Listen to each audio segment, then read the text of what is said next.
Welcome to the Learning Quest channel. I'm your host Salim Akhtar Malik. Learning Quest is an educational channel that provides you quality learning on management and social sciences. It helps you in reinforcing your knowledge by adding to your learning that you gain in your university or college. You can get the transcripts or hard copies of the tutorials by contacting me on the email address flashed on the screen. These transcripts or hard copies are provided free of cost. You are requested to please subscribe to this channel. This is Organizational Behavior Tutorial 7. In this tutorial, I'll talk to you about group behavior. After viewing this tutorial, you will understand what do we understand by groups and what is their classification. Purpose of groups, that is the purpose behind forming groups, the 5-stage model of group development, punctuated equilibrium model of group development, group properties, and lastly, group decision making. How do we define and classify groups? A group or groups are two or more individuals interacting and independent who have come together to achieve particular objectives. There is the formal group. It is a designated work group defined by the organization's structure. And then there is the informal group. It is a group that is neither formally structured nor organizationally determined, and it appears in response to the need for social contact. Command group is a group composed of the individuals who report directly to a given manager. Task group are those working together to complete a job or task. Interest group are those working together to attain a specific objective with which each is concerned. And a friendship group are those brought together because they share one or more common characteristics. What is the purpose of making groups?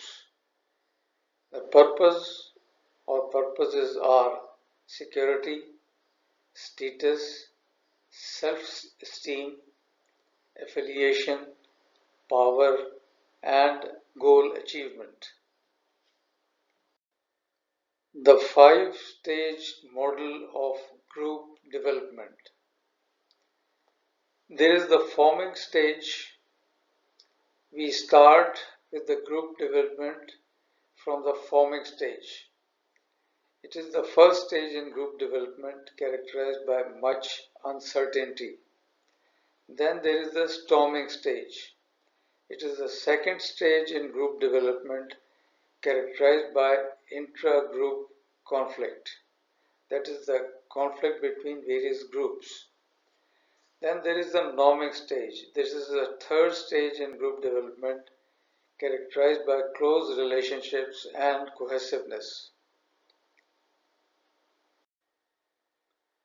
Performing stage is the fourth stage in group development when the group is fully functional.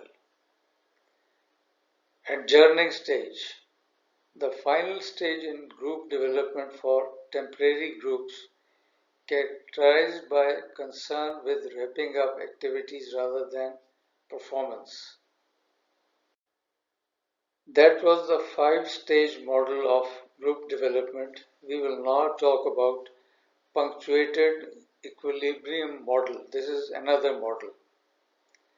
The sequence of actions for creating a punctuated equilibrium model is setting group direction, halfway point transition, major changes, second phase of inertia, and accelerated activity.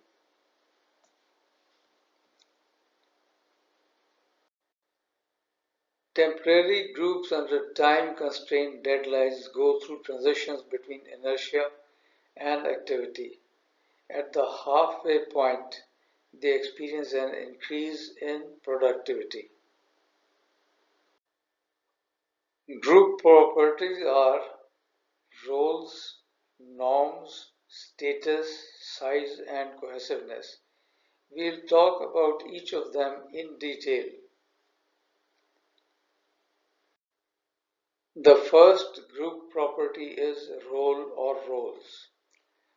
Role is a set of expected behavior patterns attributed to someone occupying a given position in a social unit. Role identity. Certain attitudes and behaviors consistent with a role. Role perception. An individual's view of how he or she is supposed to act in a given situation. Role expectations. How others believe a person should act in a given situation. Psychological contract. An unwritten agreement that sets out what management expects from the employee and vice versa. Role conflict. A situation in which an individual is confronted by divergent role expectations.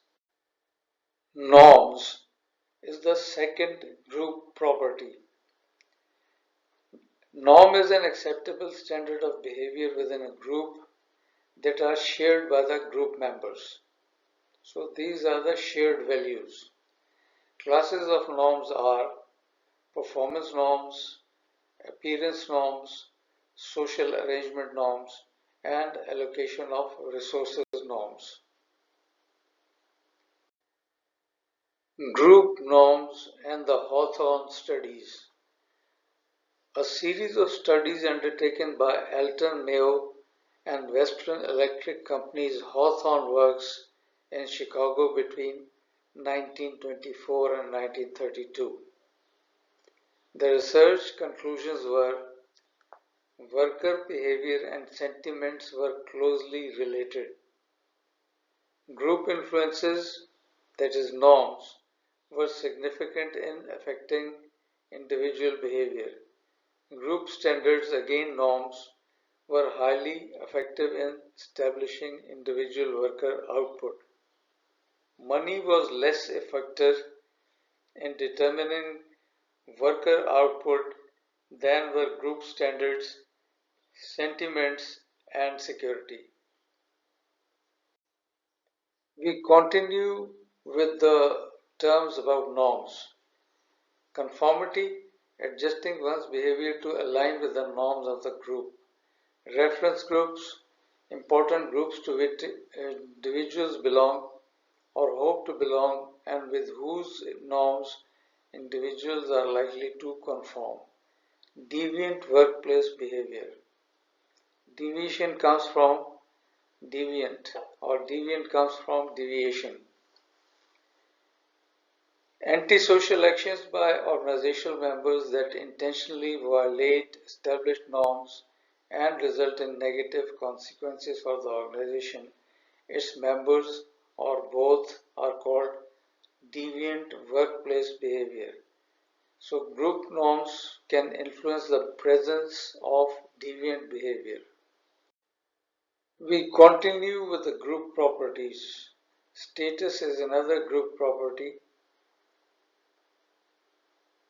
It's a socially defined position or rank given to groups or group members by others.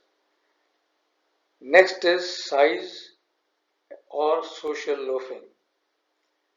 Size is the tendency for individuals to expend less effort when working collectively than when working individually. The last group property is cohesiveness. It is the degree to which group members are attracted to each other and are motivated to stay in the group. We now talk about group decision making. In group decision making, large groups facilitate the pooling of information about complex tasks. Smaller groups are better suited to coordinating and facilitating the implementation of complex tasks. Simple, routine, standardized tasks reduce the requirement that group processes be effective in order for the group to perform well. In group decision making, groupthink is a phenomenon in which the norm for consensus overrides the realistic appraisal of alternative course of action. Group shift is a change in decision risk between the group's decision and the individual decision that member within the group would make. It can be either toward conservatism or greater risk. Symptoms of the groupthink phenomena. Group members rationalize any resistance to the assumptions they have made. Members apply direct pressures on those who express doubts about shared views or who question the alternative favored by the majority. Members who have doubts or differing points of view keep silent about misgivings. There appears to be an illusion of unanimity. Group decision-making techniques. Interacting groups. These are the typical groups in which the members interact with each other face to face. Then there is the nominal group technique, a group decision-making method in which individual members meet face to face to pool their judgments in a systematic but independent fashion. Brainstorming is another group decision-making technique. It is an idea generation process that specifically encourages any and all alternatives while withholding any criticism of those alternatives. It's a free and frank discussion about a problem. Electronic meeting. A meeting in which members interact on computers, allowing for anonymity of comments and aggregation, that is, addition of votes. That was all about group behavior. In the next tutorial, that is tutorial 8 of the organizational behavior series, I'll talk to you about work teams. Till then, bye bye.